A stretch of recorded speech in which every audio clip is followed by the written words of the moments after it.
This is going to be attached to the house somehow, and our windmill is going to be suspended at the top of it. Reno uses the generator, some of the colonists' last gas, and a grinder to chop down the windmill pole and prep it for the pivoting mechanism.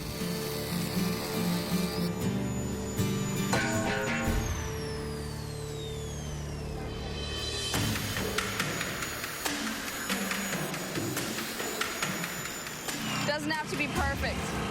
Limited resources. In the house, George works on the gearing system for the windmill.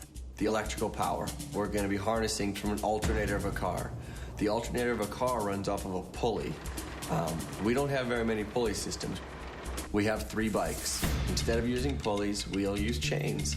And the sprocket on a bike can be welded to that pulley. So instead of the alternator being belt-driven, it's going to be chain-driven. And George found us a sprocket today that fits very nicely. We don't have anything like bolt cutters or dikes, even the most basic tools that could cut through a wire. Now we just have to get the rest of this post out here and...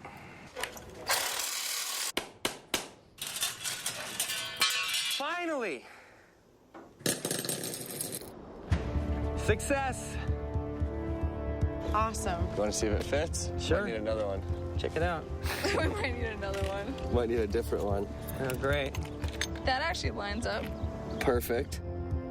Once we got that part done, everyone started smiling because they kind of could see the pieces coming together. It's not my High fault five. you found an old rusty I bike. don't know if you want to...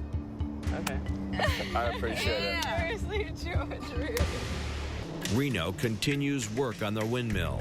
To move forward, he jury rigs a welding mask from a cardboard box, protective goggles, a strip of auto tint, and duct tape. He welds the stabilizing brackets that George forged to the pivoting hubs.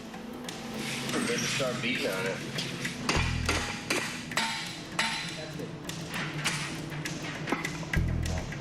That actually came together on this side a lot better than I thought it would. Yeah, it's filling in pretty good. I mean, that's good, though. I wouldn't add any more, because if you see on the bottom, I was just burning the weld off. That is the idea for the windmill.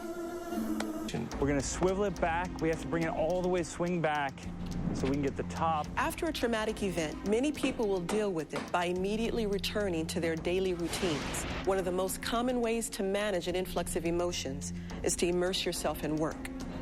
The colonists continue the windmill project. Becca's going to be on your mind the whole entire day, but the situation's always there. We're ticking down to the 24-hour mark, and everybody knows it. With their fuel stocks almost dry, the colonists are building a windmill to supply energy for their battery bank. The plan calls for a propeller to drive a car alternator via a series of bicycle gears. Up to this point, they've scavenged a car axle and slats from a wooden fence to make the propeller. That is the idea for the windmill. Don't push. Set your end down. Watch it. We go.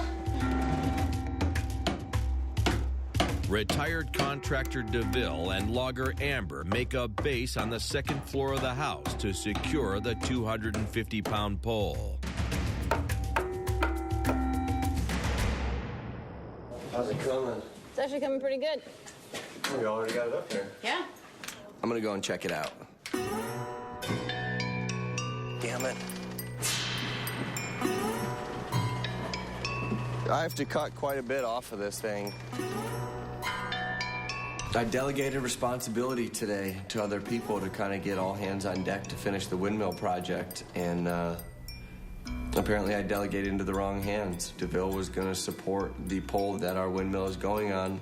The idea was that it had to be cut before it went up, and when I was told that there was 10 feet of clearance above the roof, and I'm not even 6 foot tall, that makes for a very tall ladder that we don't have in order to complete this thing.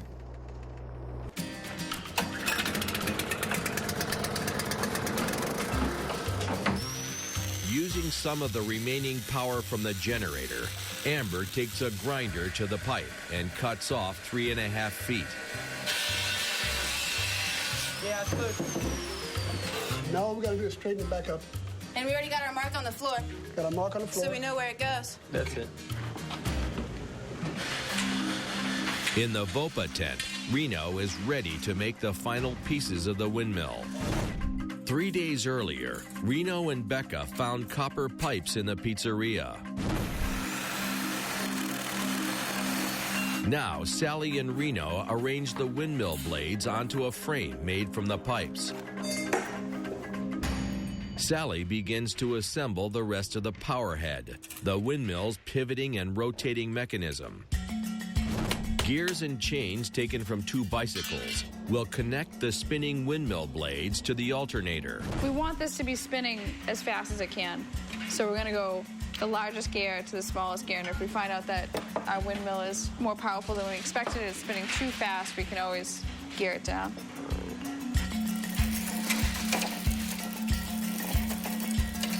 And that's a pretty serious gear ratio we've got going on.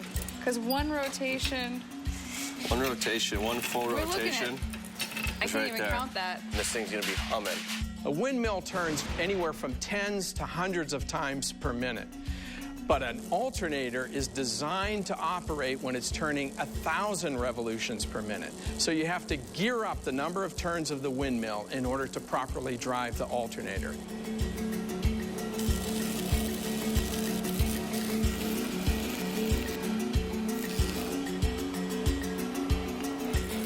So we're good? I think we're good? Yeah, that's it. That's definitely it. Thank God. My mind is going in a million different directions right now. I can't just sit around and wait. I got to get back to work, or I'm just going to go crazy. I've never built a windmill before, and I've never thought about building one. But if you can build something so extravagant out of so little resources, then where's the limit? Where's it stop? Sal, if you want to come up, we can start putting it together, and then all we got to hoist up is that power head. Plus, I work on cell phone towers, so being up on the roof just feels natural to me. See, this is when I feel like I'm in my element. Ah, this is not that bad. I can see why you wanted to get up here.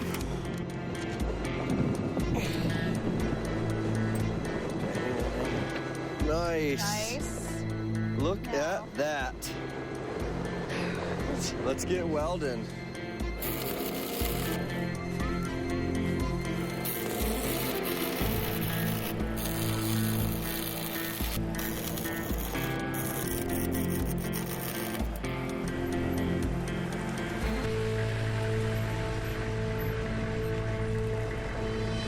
George, how's the rudder coming? And I got one done, so right. just a matter of time. The windmill needs to be constantly pointed towards the wind. So if this is the windmill, we're gonna have a rudder coming out the back of the windmill with a fin on the back. So whichever way the wind is blowing, the fin will go away from the direction of the wind, which will keep the windmill always focused towards the direction of the wind is coming.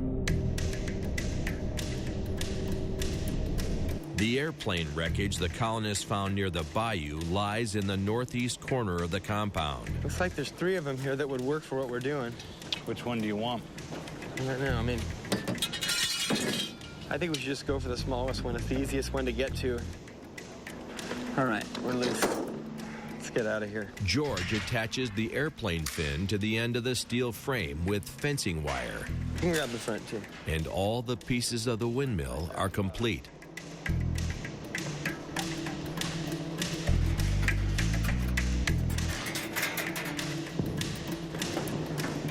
I'm gonna put that hole right about here, don't you think so?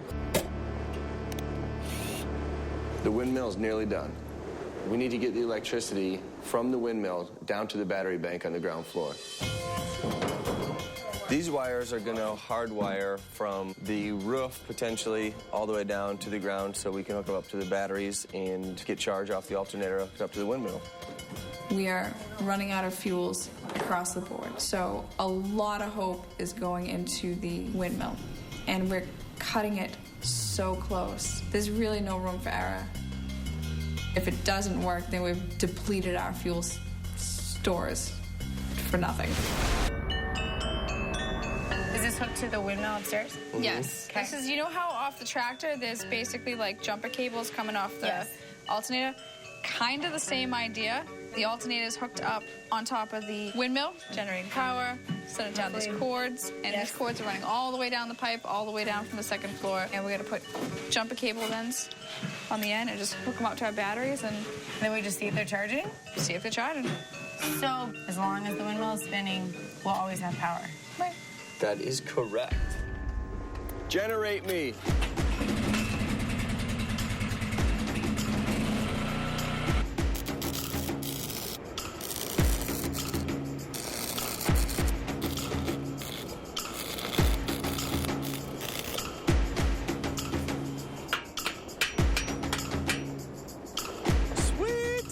Guys, looking good, man. Looking good. You think so? Yeah. Yes, sir. We're ready to put the prop on the front. Okay. 2. Up. Now, go straight up. There we go. Here, go ahead, Sal, spin it. Thanks, guys. Problems.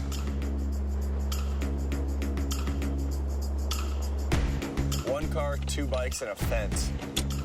Basically, is what held this together. And an airplane. And an airplane. This is like my happy moment, like right now, after all of this crap. All right, watch it. Let the wind take it. See what happens. Get out of the way. That is sick. It's finding itself. Oh my God! Are you kidding me? All right. Yeah! Look at that. Yeah. I am impressed. That's nice. Oh my God! Look at that! Yes. How's it look from the ground? Magnificent. That's awesome. I would just want to sit up here for the rest of the day. All I could think about was the fact that we were running out of fuel to run the tractor and the generator.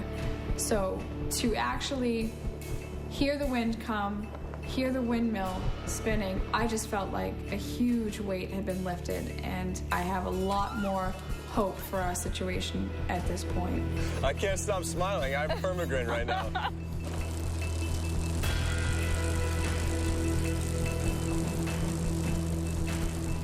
We have to get these batteries charged. It all comes down to this. Make contact? Shut up! And we are rolling. Oh my God. Yo, Come check it out. this out! No way! Basically, guys, same idea as a tractor. We just need something to spin the alternator, and that's what our windmill is doing now. Most of the people in the colony see the windmill as just a renewable source of power, which is something that we definitely need. I see it as more than that. I see the windmill as a symbol of what we're able to build, because it's the highest point in any of our buildings. And anybody seeing us from a distance is going to look at that and think, these people know what they're doing. These people can build something. All right. Loving it. Yeah, and pray for wind. Reno really pulled one out of the hat. It was pretty outstanding. But we might be messing up because we're just drawing way too much attention by our yelling, our screaming, our, gallivanting around. Windmills is just a big beacon for everybody to come from every corner and attack us.